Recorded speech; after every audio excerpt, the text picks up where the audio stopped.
For many photographers, color is a kind of terrorist threat, at worst, and glitzy exhibitionism at best. There is probably no consensus among photographers about their preference for black and white photographs, often imbued with a sepia warmth.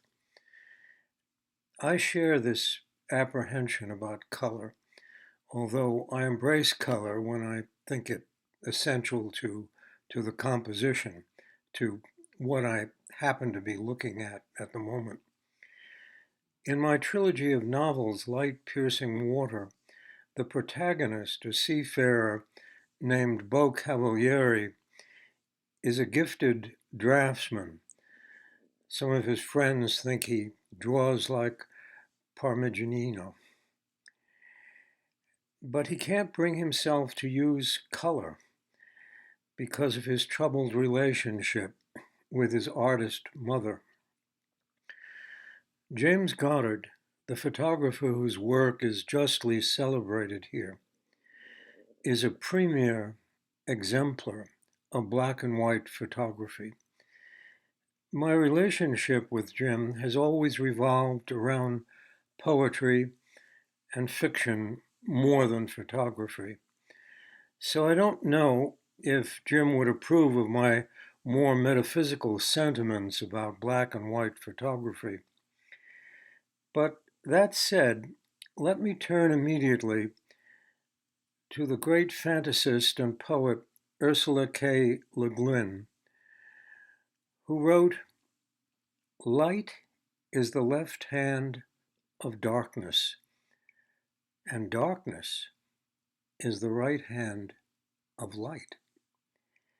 In her view, light and darkness resembled something she called Kemmer, Kemmer, the coition of androgynous people in her famous novel, The Left Hand of Darkness.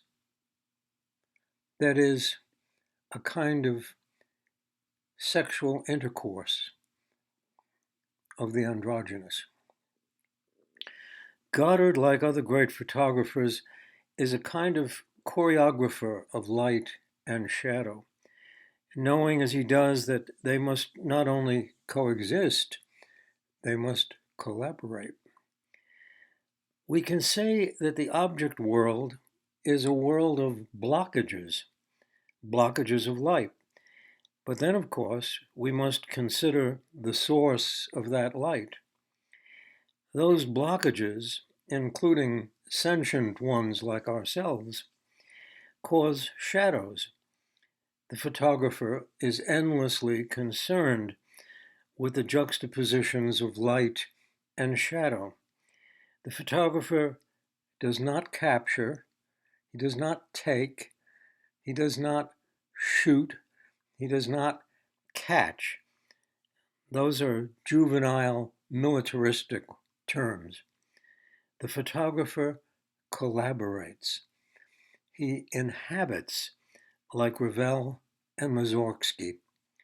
The photographer comprehends.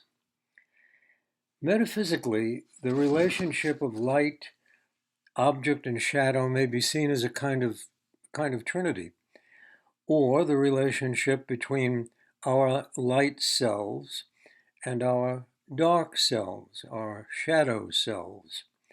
It may be seen in Freudian or Jungian or theological terms, or it may be seen as the simple relationship of one thing to another.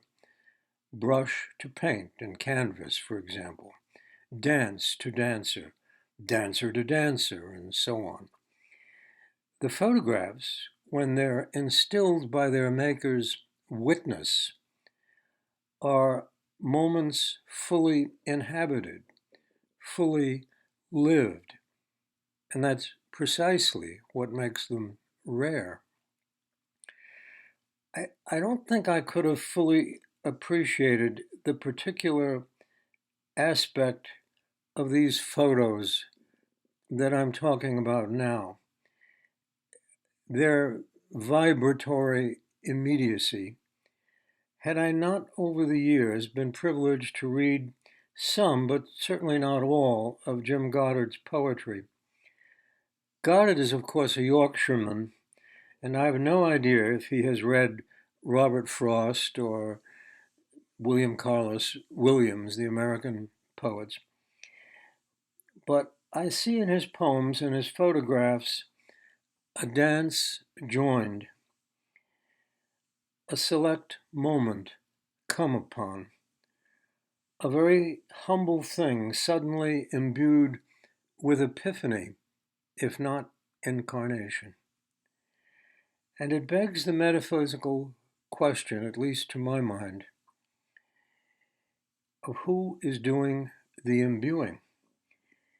Is the object beholden to the light for its shadow, or is the light beholden to the object?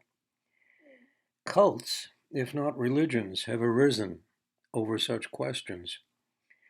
And the grandeur of these photos is that, like a roadside wildflower, they look at us with a significance that transcends such questions, that turns them into idle babble.